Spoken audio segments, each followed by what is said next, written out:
Municipal ఎన్నికల్లో కేసీఆర్ మోడీని చూసి ఓట్లు వేస్తే మోసపోతాం, గోసపడతామని సీఎం రేవంత్ అన్నారు. గల్లీలో మోరీ తీయాలంటే కేసీఆర్ వస్తారా, నిధులు కావాలంటే మోడీ ఢిల్లీ నుండి వస్తారా అని ప్రశ్నించారు. కేసీఆర్ మోడీ ఇద్దరు బొమ్మలు చూసి ఓట్లు అడగడానికే పనికి వస్తారని ఎద్దేవా చేశారు. కేసీఆర్, కేటీఆర్, హరీష్ రావు అరెస్టు కాకుండా కేంద్ర మంత్రి కిషన్ రెడ్డి కాపాడుతున్నారని సీఎం ఆరోపించారు. వీరిని అరెస్టు చేయబంటే ఈ రాష్ట్రానికి నేనేమైనా ముఖ్యమంత్రినా అని కిషన్ రెడ్డి మాట్లాడుతున్నారన్నారు. మరి తెలంగాణను ఇచ్చిన సోనియా గాంధీని, ఈ దేశం కోసం త్యాగాలు చేసిన గాంధీ కుటుంబాన్ని క్షోభకు గురి చేస్తున్న ఈడీ, సిబిఐ మీది మీ మోడీది కాదా అని ప్రశ్నించారు. పోటీ జరుగుతుంది కాబట్టి మిత్రులారా, ఇవన్నీ ఒకెత్తైతే నిన్న మన కిషన్ రెడ్డి మాట్లాడుతున్నాడు. మొన్ననే నేను చెప్పిన, నన్నేదో రేవంత్ ఉద్దీన్ అంటే నాకేం బాధ లేదయ్యా. యాదవులు రేవంత్ యాదవ్ అన్నారు, బుదిరాజులు రేవంత్ ముదిరాజు అన్నారు, గౌడ్లు రేవంత్ గౌడ్ అన్నారు, మాదిగలు రేవంత్ మాదిగ అన్నారు, మా సీతక్క రేవంత్ అన్న మా కోయబిడ్డ, మా సమ్మక్క సారలమ్మ చేసిండని చెప్పిండ్రు. ఇట్లా ఎవరికి వాళ్ళు నన్ను వాళ్ళ సామాజిక వర్గంలోనే కాదు వాళ్ళ కుటుంబ సభ్యులుగా భావించరు. నేను అందరి వాడిని, అందరి కోసం పనిచేసేవాడిని. నన్ను ఎవరు ఏ పేరు మీద పిలుచుకున్నా నాకేం బాధ లేదు, నేను సంతోషంగా స్వీకరిస్తా. రేవంత్ ఉద్దీన్ అన్నా పర్వాలేదు, పీటర్ రేవంత్ అన్నా పర్వాలేదు, రేవంత్ మాదిగ అన్నా పర్వాలేదు రామచంద్రరావు గారు. కానీ నీ పక్కలో ఉన్న కిషన్ రెడ్డి ఉన్నాడు కదా, ఆయన కల్వకుంట్ల కిషన్ రావుగా మారి కేసీఆర్, కేటీఆర్ని అరెస్టు చేయకుండా ఆపుతున్నాడు కదా, గాదాని సంగతి చెప్పమని నేను అడిగితే కిషన్ రెడ్డి అంటుండు, నేనేమన్నా ముఖ్యమంత్రినా, నేను ఎట్లా అరెస్టు చేస్తాను? సోనియా గాంధీ గారిని, రాహుల్ గాంధీ గారిని, మీ మోడీ గారు మీరు ఈడీ, సిబిఐలతో వేధించవచ్చు, కానీ మీ చీకటి మిత్రుడు, మీ ఫెవికల్ బంధం, మీ బీఆర్ఎస్ నాయకులను మాత్రం కేసీఆర్, హరీష్, కేటీఆర్ను, ఈ శుక్రాచార్యుని, మారీచుని, సుబాహుడు రాక్షసులను మాత్రం మీ మోడీ పిలువడా? ఎందుకు కంచేసి కాపాడుతున్న కిషన్ రెడ్డి అని నేను అడుగుతున్నా. అందుకే కిషన్ రెడ్డిని ఇప్పటి నుంచి కిషన్ రెడ్డి అనే సమస్యనే లేదు. కేసీఆర్, హరీష్, కేటీఆర్ని అరెస్టు చేసే వరకు కిషన్ రెడ్డి పేరు కల్వకుంట్ల కిషన్ రావుగా పేరు మార్చి కేసీఆర్ కు దొంగపుత్రుడైతే కిషన్ రెడ్డి దత్తపుత్రుడు కేసీఆర్ కు, ఇద్దరు కలిసి కేసీఆర్ దోపిడిని ఈరోజు కాపాడే ప్రయత్నం చేస్తున్నారు. ఎన్ని అపోలు సృష్టించాలని ప్రయత్నం చేసిన భూపాలపల్లి ప్రాంతం చైతన్యవంతమైన ప్రాంతం. ఎవరు ఏ కుట్రలు కుతంత్రాలతోని ఈరోజు తప్పుడు ప్రచారం చేస్తుండ్రో పసిగట్టగలిగిన శక్తి ఈ ప్రాంత ప్రజలకు ఉన్నది. భూపాలపల్లి జిల్లా ఎక్కడికి పోదు, జిల్లా కొనసాగుతుంది. అభివృద్ధి పదం వైపు నడిపించే బాధ్యత మన ప్రభుత్వం తీసుకుంటుంది. కొంతమంది చిల్లర మల్లర ప్రచారాలు చేస్తారు, తాత్కాలికమైన రాజకీయ లబ్ధి కోసం వాళ్లకు తప్పుడు ప్రచారం చేయడం, ఈ ప్రాంతం మీద విషం చిమ్మడం తప్ప వాళ్ళు చేయగలిగిన ప్రయత్నం ఏదీ లేదు. గోదావరి నది పరివాహక ప్రాంతంలో వేలాది సింగరేణి కార్మికుల కుటుంబాలు ఉన్నాయి.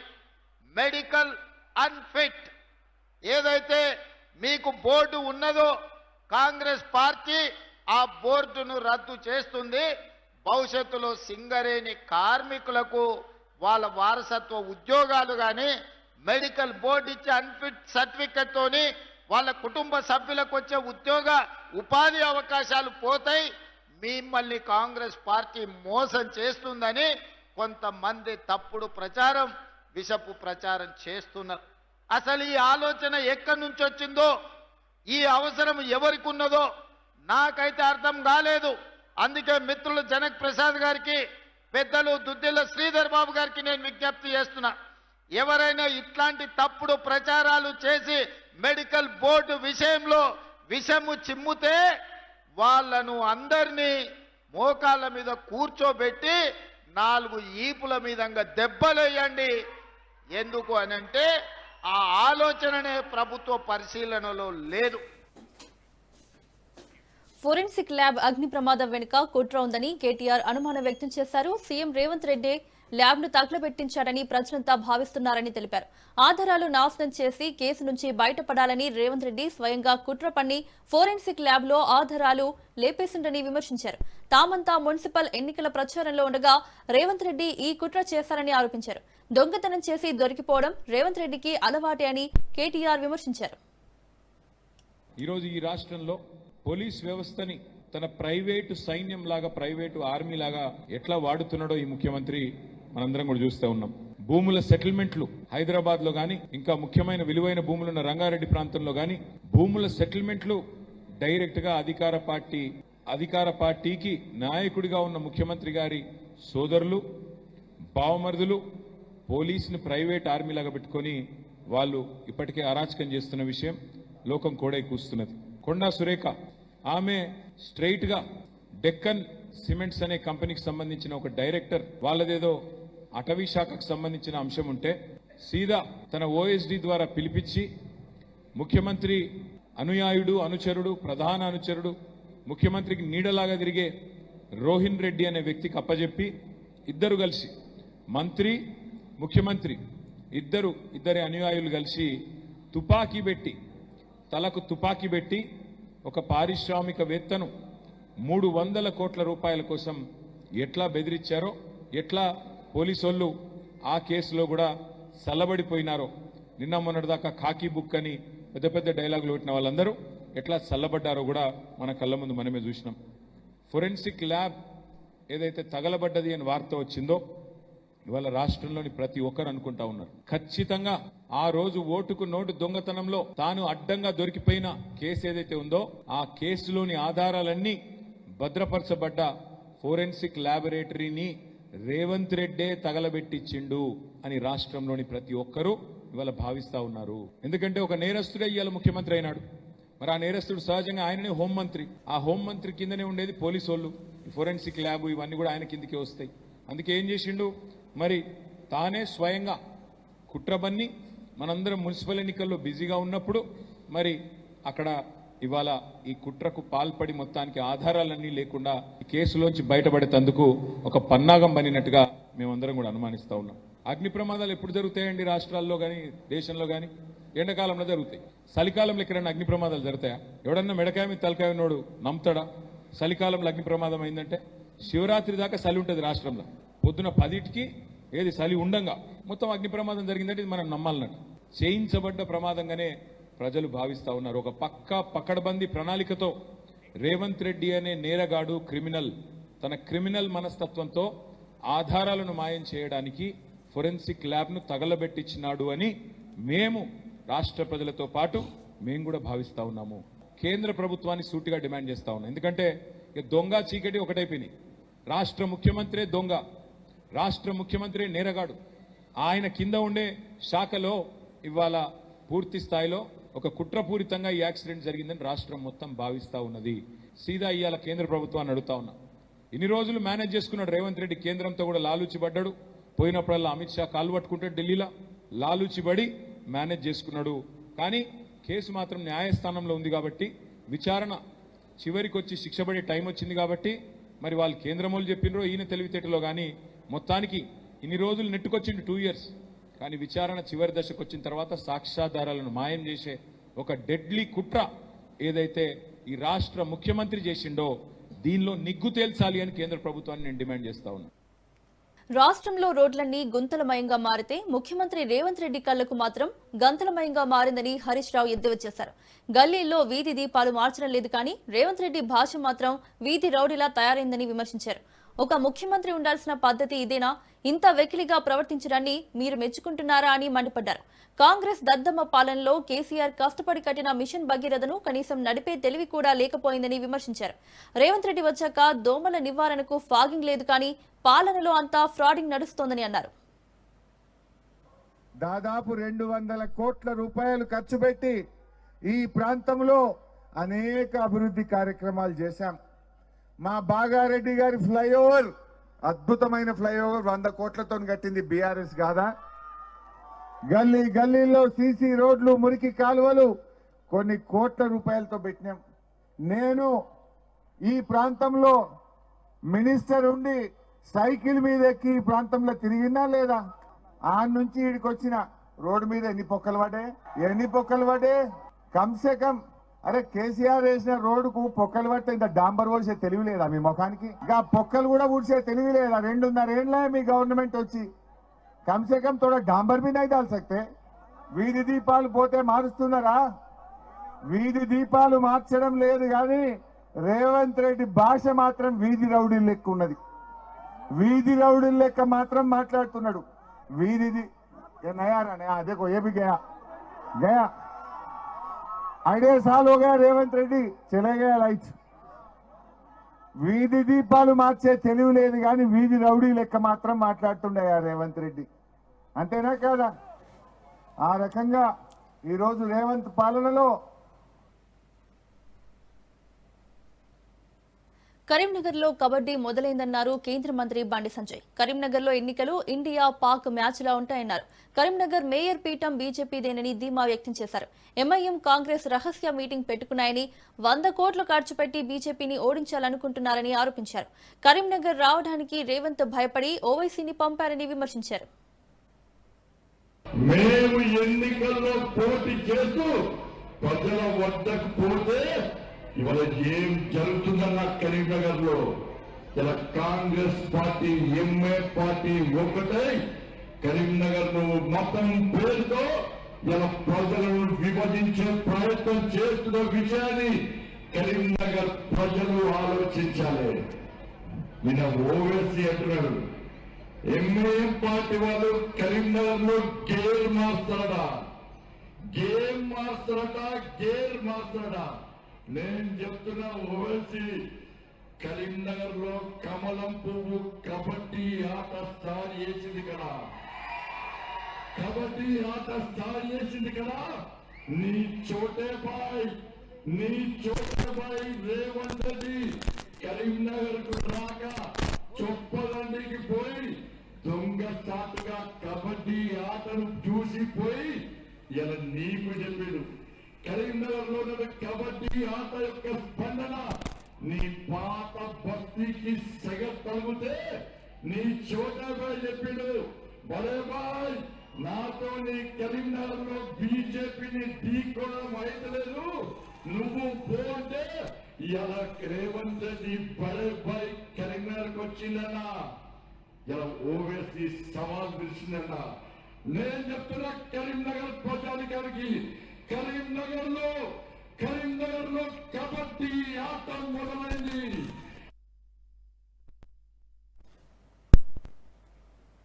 సూర్యాపేట జిల్లా కోదాడ మున్సిపాలిటీలో బీజేపీ ఎన్నికల ప్రచారం నిర్వహించింది. ప్రచారంలో బీజేపీ రాష్ట్ర అధ్యక్షుడు రామచంద్రరావు పాల్గొన్నారు. ఖమ్మం క్రాస్ నుంచి హుజురాబాద్ క్రాస్ రోడ్ వరకు బైక్ ర్యాలీ నిర్వహించారు. కాంగ్రెస్ బీఆర్ఎస్ రాష్ట్రాన్ని దోచుకున్నాయని బీజేపీ రామచంద్రరావు విమర్శించారు. రాష్ట్రాన్ని దోచుకునేందుకు ఈ రెండు పార్టీలు ప్రజల్ని మభ్యపెడుతున్నాయన్నారు. కాంగ్రెస్ ప్రభుత్వం పోలీస్ వ్యవస్థతో నడుస్తుందన్నారు.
కాంగ్రెస్ పార్టీలో సీనియర్ నేత మాజీ మంత్రి జీవన్ రెడ్డిపై పార్టీ వేటు వేస్తుందనే ప్రచారం జరుగుతోంది.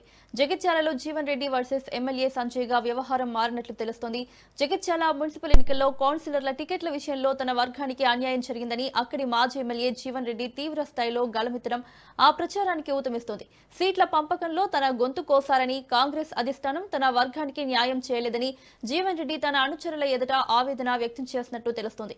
దీంతో రెబల్ అభ్యర్థులకు మద్దతు తెలిపి వారి కోసం కోసం ప్రచారం నిర్వహిస్తున్నారట జీవన్ రెడ్డి. ఇప్పటికే అధిష్టానానికి ఫిర్యాదులు వెళ్లినట్లు సమాచారం. జీవన్ రెడ్డిపై పార్టీ అధిష్టానం సీరియస్ అయినట్లు తెలుస్తోంది. జీవన్ రెడ్డిపై వచ్చిన ఫిర్యాదులను పార్టీ హైకమాండ్ పరిశీలిస్తోందని సమాచారం.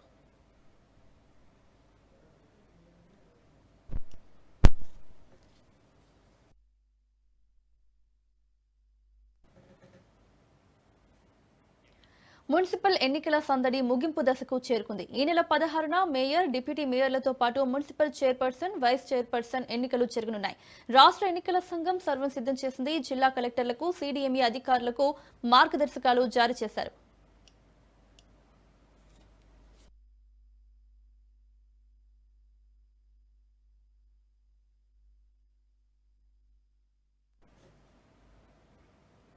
నాంపల్లిలోని తెలంగాణ ఫోరెన్సిక్ ల్యాబ్ భవనంలో అగ్ని ప్రమాదంపై ఎఫ్ఎస్ఎల్ డైరెక్టర్ శిఖా గోయల్ కీలక వ్యాఖ్యలు చేశారు. ఫోరెన్సిక్ ల్యాబ్ అగ్ని ప్రమాదంపై దర్యాప్తు జరుగుతుందన్నారు. దీనిపై సోషల్ మీడియాలో కొందరు తప్పుడు ప్రచారం చేస్తున్నారని చెప్పుకొచ్చారు.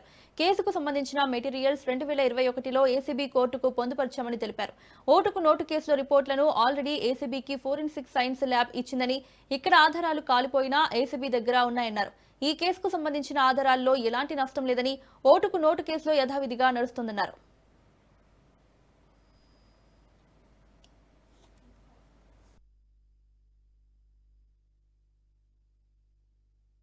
Crime number 243 of the Panjaguta police station, the FSL received around 136 material objects from March 2024 to January 2026. In this, all these material objects except 7 items have already been examined and reports submitted to the forwarding authority during various times at different occasions. The 7 material objects which were still with the FSL were also being examined and their report is under preparation. Out of the total material objects, that is 136 which were received in this case, many have been returned back to the forwarding authority. All the remaining have been retrieved safely since yesterday. We appeal to the members of public and media to exercise due restraint and avoid making such unverified and unsubstantiated claims. Further, steps are being taken to conduct security and fire audits immediately in the FSL and ensure that the damaged portions also start functioning as soon as possible. ఇటీవల ప్రవేశపెట్టిన కేంద్ర బడ్జెట్తో ఏపీకి అనేక ప్రయోజనాలు కలగనున్నాయని కేంద్ర మంత్రి పెమ్మసాని చంద్రశేఖర్ అన్నారు. డాటా సెంటర్లకు ట్యాక్స్ హాలిడే ఇస్తున్నారని, దీంతో ఏపీకి ప్రయోజనం చేకూరనుందని చెప్పారు. ఉద్యోగాలు పెరుగుతాయని, తద్వారా అనేక డాటా సెంటర్లు రాష్ట్రానికి వచ్చే అవకాశం ఉంటుందన్నారు. 16వ ఆర్థిక సంఘం ద్వారా అధిక శాతం నిధులు ఏపీకి వచ్చేలా నిర్ణయాలు తీసుకుంటామన్నారు. రక్షణ రంగానికి కేటాయింపులను 21% పెంచారన్నారు. తర్వాత ఇంకో బడ్జెట్ గురించి ఆగకుండా చేసినటువంటి కృషి ఫలితం ఏముంది అంటే, హైవేస్ ఒకప్పుడు రోజుకు 12 కిలోమీటర్లు వేస్తే ఈరోజు 40 కిలోమీటర్ల హైవేస్ వేస్తా ఉన్నారు. ఫాస్ట్గా 24 అవర్స్లో రోడ్ వేసినటువంటి పరిస్థితి. ఒకప్పుడు ఈ దేశంలో పావర్టీ, పేదరికం 29% ఉంటే ఈరోజు 11%కి పావర్టీని తీసుకొచ్చారు. అంటే 25 కోట్ల జనాభా ఈ భారతదేశంలో పేదరికం నుంచి బయటపడినటువంటి పరిస్థితి. 4 కోట్ల మంది, అంటే ఈ ప్రాంతంలో మీకు ₹1,00,000 అంటే తక్కువ అవ్వచ్చు, కానీ చాలా నార్త్ ఈస్టర్న్ స్టేట్స్లో కానీ పేదరికం ఎక్కువగా ఉన్న ప్రాంతాల్లో 4 కోట్ల మంది ఈరోజు లక్షాధికారులు అవుతున్నారంటే అది సామాన్యమైనటువంటి విషయం కాదు. అదేవిధంగా 4 కోట్ల హౌసెస్ ఈ భారతదేశంలో కన్స్ట్రక్ట్ చేశారు. అది కూడా 75% ఈ హౌసెస్ అన్ని కూడా ఉమెన్కి, ఎస్సీ, ఎస్టీ వాళ్ళకి చెందినటువంటివి. ఒక పేదవాడికి ఇల్లు ఉందంటే అది ఒక భద్రత. ఆ ఇంటి మీద లోన్లు తెచ్చుకుంటారు. ఈ విధంగా ఎప్పుడు లేని విధంగా 4 కోట్ల ఇళ్లు కట్టడం కానీ, శ్రీ నారా చంద్రబాబు నాయుడు గారు కానీ ఈరోజు చూస్తూ ఉంటే మరి ఈ డేటా సెంటర్లు ఇవన్నీ వైజాగ్ వస్తూ ఉన్నాయి, క్వాంటమ్ వ్యాలీ, ఈ విధంగా ముందు చూపుతూ వెళ్తున్నారంటే ఎన్నో రాష్ట్రాలు ఉన్నాయి. అన్ని రాష్ట్రాల్లో ఈ పనులు ఎందుకు జరగడం లేదు?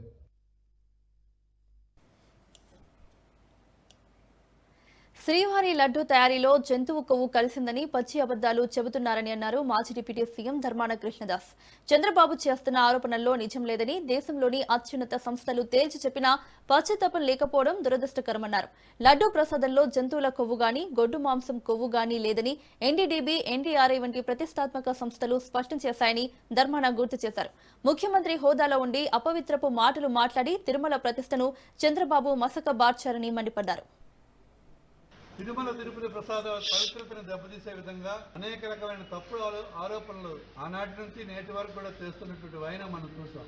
అనేక దర్యాప్తు సంస్థలు దర్యాప్తు చేసి వాళ్ళే నియమించిన కమిటీల మీద నుంచి కూడా వాళ్ళందరూ సమక్షంలో తిట్టివేదిక ఇచ్చిన సందర్భం తర్వాత కూడా మరలా దాన్ని మాట మార్చి అది జంతువుల కొవ్వు కాదు, పామాయిల్ లేకపోతే ఇంకొక బాత్రూంలో వాడినటువంటి వస్తువులు అని చెప్పి ఇలాగ అనేక రకాలుగా మరలా వక్రీకరించి చెప్తున్నటువంటి ఏ ఒక్క మాట కూడా స్థిరంగా మీరు మాట్లాడక ఒక్కొక్కసారి ఒకలాంటి ఆరోపణలు చేస్తూ పవిత్రమైన తిరుపతి లడ్డు ప్రసాదాన్ని కూడా అపవిత్రత వైపు తీసుకెళ్లినటువంటి వైనం చాలా దురదృష్టకరం. కోట్లాది మంది హిందూ భక్తుల ద్వారా మనోభావాలు దెబ్బతీసే విధంగా మీరు చేస్తున్నటువంటి ఈ వైనాన్ని తీవ్రంగా మేము వ్యతిరేకిస్తున్నాం. మాజీ మంత్రి జోగి రమేష్ ని మాజీ మంత్రి కాకాని గోవర్ధన్ రెడ్డి పరామర్శించారు. టీడీపీ నేతల దాడిలో ధ్వంసమైన ఇంటిని పరిశీలించారు. ప్రభుత్వ వైఫల్యాలను ప్రశ్నిస్తే అక్రమ కేసులతో ఇబ్బంది పెట్టాలని చూస్తున్నారని ఆయన విమర్శించారు. బ్రిటిష్ కాలంలో కూడా ఇటువంటి దాడులు జరగలేదన్నారు. ఇలాంటి దారుణమైన సంస్కృతి ఇప్పటి వరకు చూడలేదన్నారు.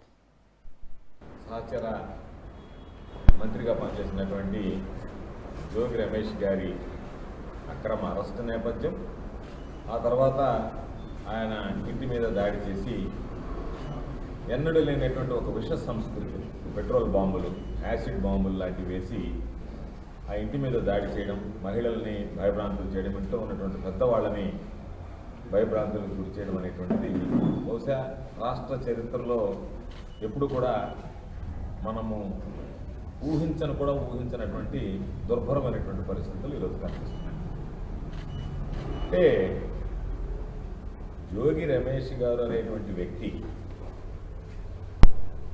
జగన్మోహన్ రెడ్డి గారి పట్ల అత్యంత విశ్వాసం కలిగినటువంటి వాడు. వైఎస్ఆర్ కాంగ్రెస్ పార్టీకి వేరే విధేయుడు. ఖచ్చితంగా ఈరోజు మేము అందరం కూడా జగన్మోహన్ రెడ్డి గారి బీఫారంతో శాసనసభ్యులు అయ్యాం. ఆయన యొక్క ఆదరణతో ఈ రాష్ట్రానికి మంత్రులుగా సేవలు అందించేటువంటి అవకాశం కల్పించాడు. కాబట్టి రైల్వే కోడూరు ఎమ్మెల్యే అరవ శ్రీధర్ వ్యవహారంలో బాధితురాలి హర్షవీణ తాజాగా మరో సెల్ఫీ వీడియోను విడుదల చేశారు. ఈ వివాదానికి సంబంధించి పూర్తి వివరాలను పవన్ కళ్యాణ్ కు స్వయంగా వివరించాలని ఆమె కోరుతున్నారు. ఒకవేళ విచారణలో తనది తప్పని తేలితే ప్రభుత్వం విధించే ఎలాంటి శిక్షకైనా తాను సిద్ధమని హర్షవీణ సవాల్ విసిరారు. పవన్ కళ్యాణ్ వెంటనే స్పందించి తనకు అపాయింట్మెంట్ ఇచ్చి బాధితురాలిగా తన వాదనను వినాలని ఆమె వేడుకున్నారు.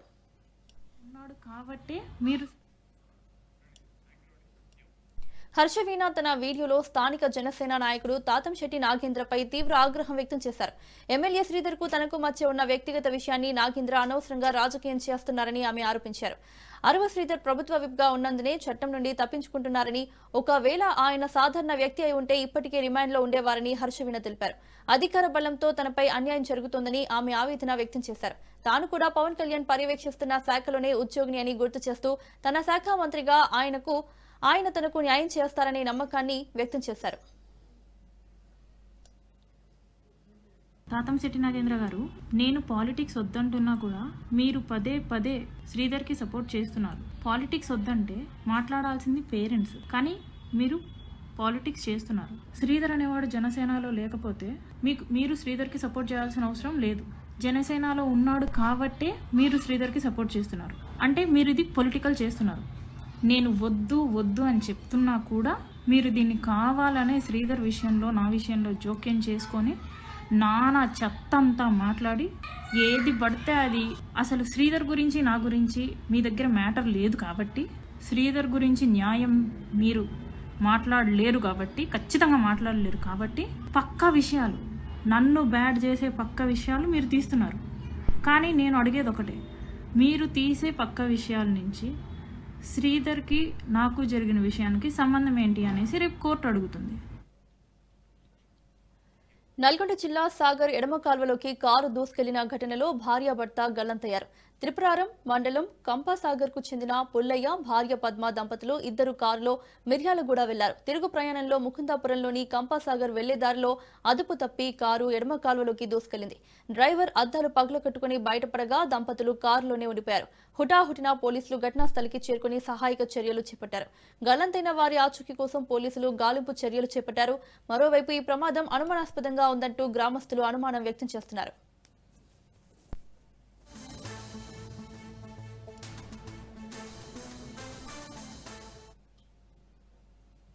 అతను కాళ్ళకు ఉన్నటువంటి చెప్పులు శాండిల్స్ ఉన్నాయి, అది తీసి తోలుతున్న క్రమంలో ఆ శాండిల్స్ ఎక్సిలేటర్ మరియు బ్రేక్ కిందకి వెళ్ళడం జరిగింది. ఈడ బ్రేక్ వేసే క్రమంలో ఈడ గుంత ఉండడము, ఆ స్పీడ్ బ్రేకర్ అతనికి రోడ్డు మీద అవగాహన లేక ఆ బ్రేక్ వేసే క్రమంలో బ్రేక్ పడకపోగా ఎక్సిలేటరు మీద కాలు పెట్టడంతో కారు ఈ కాలువలోకి దూసుకువెళ్ళడం జరిగింది. ప్రమాదంలో నుంచి తన పదవి విరమణపై ఆర్ఎస్ఎస్ చీఫ్ మోహన్ భగవత్ కీలక వ్యాఖ్యలు చేశారు. వయసుతో సంబంధం లేకుండా పని కొనసాగించాలని సంఘ్ తనను కోరిందని తెలిపారు. ఒకవేళ బాధ్యతల నుంచి దిగిపోవాలని ఆదేశిస్తే వెంటనే వైదొలిగేందుకు సిద్ధంగా ఉన్నానని స్పష్టం చేశారు. ముంబైలో నిర్వహించిన ఒక కార్యక్రమంలో ఆయన ఈ వ్యాఖ్యలు చేశారు. ఆర్ఎస్ఎస్ చరిత్రలో ఇప్పటి వరకు ఎవరినైనా బలవంతంగా పదవి విరమణ చేయించిన సందర్భమే రాలేదని చెప్పారు.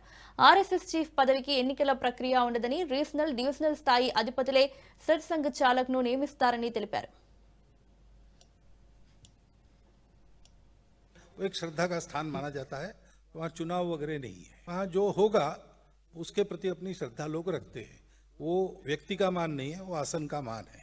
अब नियुक्ति ऐसे होती है, निवृत्ति कभी भी हो सकती है। कार्य से निवृत्ति जीवन भर नहीं होती, मरते दम तक कार्य करते रहते लोग ऐसे भी है। जब तक शरीर चलता है तब तक काम करते हैं। लेकिन కర్ణాటకలో ఓ ప్రైవేటు శిక్షణ విమానం కుప్పకూలింది. విజయపుర జిల్లాలో ఈ ఘటన చోటు చేసుకుంది. ఇంజిన్లో సాంకేతిక లోపం తలెత్తడంతో విమానం పొలాల్లో క్రాష్ ల్యాండ్ అయింది. ఈ ప్రమాదంలో కెప్టెన్, ట్రైనీ పైలట్ గాయపడ్డారు. రెడ్ బర్డ్ ఏవియేషన్ కు చెందిన తేలికపాటి శిక్షణ విమానం కలబుర్గి నుంచి బెళగావికి బయలుదేరింది. మార్గమధ్యలో మంగళూరు సమీపంలోకి రాగానే ఇంజిన్లో సమస్య తలెత్తింది. దీంతో పైలట్లు విమానాన్ని పొలాల్లో అత్యవసరంగా దించే ప్రయత్నం చేయగా అది అదుపు తప్పి కూలిపోయింది. ప్రమాద తీవ్రతకు విమానం ముందు భాగం నుచ్చునుచ్చైంది. విమానం కూలిపోవడానికి ముందే కెప్టెన్, ట్రైనీ పైలట్ దూకేసినట్టు తెలుస్తోంది.